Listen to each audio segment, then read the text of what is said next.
ఈ వీడియోలో గయాసురుడి కోరికను తీర్చిన త్రిమూర్తులు దానికి సంబంధించిన కథను ఈ వీడియోలో తెలుసుకుందాం. మార్గశిర, పుష్య, మాఘ, ఫాల్గుణ మాసాలలో కృష్ణపక్షంలోని సప్తమి, అష్టమి, నవమి తిథులను త్రిశ్రోష్టకములు అంటారు. ఈ తిథులలో ఉపనయనం వంటి శుభకార్యాలను ఆచరించరు. పితృదేవతారాధన చేస్తే విశేష ఫలితాలు కలుగుతాయని శాస్త్రాలు చెప్తున్నాయి. మరణించిన తల్లిదండ్రులు, తాత, నాన్నమ్మ, అమ్మమ్మ, మేనమామ ఇలా పెద్దలందరికీ ఆరాధన చేయవచ్చు. పితృదేవతారాధన ఈ తిథుల ప్రాధాన్యతను తెలియచేస్తుంది. వాయుపురాణంలోని కథను అనుసరించి గయాసురుడు అనే రాక్షసుడికి దైవిక లక్షణాలున్నాయి. కానీ అతడి అనుచరులు రాక్షస లక్షణాలతో విజృంభిస్తూ అనేక విధ్వంసాలు సృష్టించసాగారు. గయాసురుడి నేతృత్వంలోనే ఇవన్నీ జరిగినట్లు దేవేంద్రుడు త్రిమూర్తులకు ఫిర్యాదు చేశాడు. త్రిమూర్తులు గయాసురుడి దేహాన్నే యజ్ఞస్థలంగా చేసుకున్నారు. శిరస్సు వద్ద విష్ణువు, నాభి ప్రాంతంలో బ్రహ్మ, పాదాల వద్ద పరమశివుడు ఆక్రమించి యజ్ఞం ఆరంభించారు. యోగ విద్య మూలంగా గయాసురుడు ఆ వేడిని భరించగలిగాడు. 7 రోజుల పాటు ఎంతో నియమంగా ఉన్న గయాసురుడు ఆఖరి రోజున మోసపోయాడు. ఈశ్వరుడు కోడి అవతారంలో వేకువ కాకుండానే కూయటం వల్ల గయాసురుడి ధ్యాస మళ్ళింది. యజ్ఞం పూర్తయిందని భ్రమపడి కదిలాడు.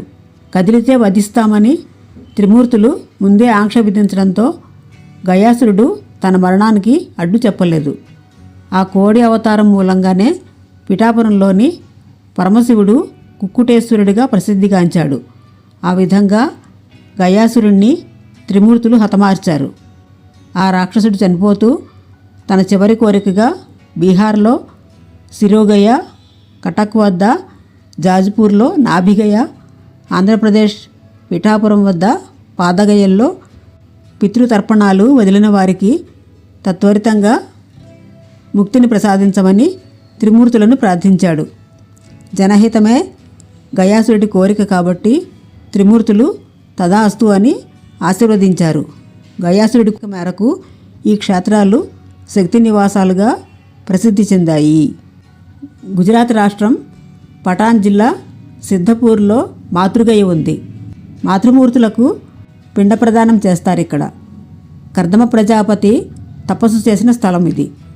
విష్ణుమూర్తి ప్రత్యక్షం కాగానే ఇతని కంటి నుండి వెలువడిన ఆనంద బాష్పాలతో ఇక్కడ బిందు సరోవరం వెలిసిందంటారు. దీనిని ముక్తిధామం అని కూడా పిలుస్తారు. ఋగ్వేదంలో కూడా మాతృగయ ప్రస్తావన ఉంది. తక్కిన రోజుల్లోనూ ఈ ప్రదేశాల్లో పితృతర్పణాలు వదిలినప్పటికీ అధిక శాతం త్రిశ్రోష్టక తిథులలో ఈ కర్మ ఆచరించి పూర్వీకులకు శాంతిని కలుగజేస్తారు. ఇటువంటి ఆచారాలన్నీ కూడా మానసిక ప్రశాంతత చేకూర్చేందుకు ఏర్పరిచినవే. మనం ప్రత్యక్ష దైవాలుగా భావించే తల్లిదండ్రులకు, వారిని కన్నవారికి తర్పణాలు సమర్పించడం మన కృతజ్ఞతాభావానికి సంకేతం. ప్రతిఫలంగా పెద్దల ఆశీర్వచనాలు పొందగలుగుతాం. మనం చేసే మంచి పనులతో వారి ఆత్మ ఆనందస్థితిని పొందుతుందన్నది ఆర్యోక్తి. ఇలాంటి మరిన్ని వీడియోల కోసం నా ఛానల్ని సబ్స్క్రైబ్ చేసుకోండి. సబ్స్క్రైబ్ చేసుకున్నట్టయితే నా ఛానల్లో ఉన్న వీడియోలన్నీ మీకు కనిపిస్తాయి. ఈ వీడియో నచ్చినట్టయితే లైక్ చేయండి, సబ్స్క్రైబ్ చేయండి, షేర్ చేయండి, కామెంట్ చేయండి.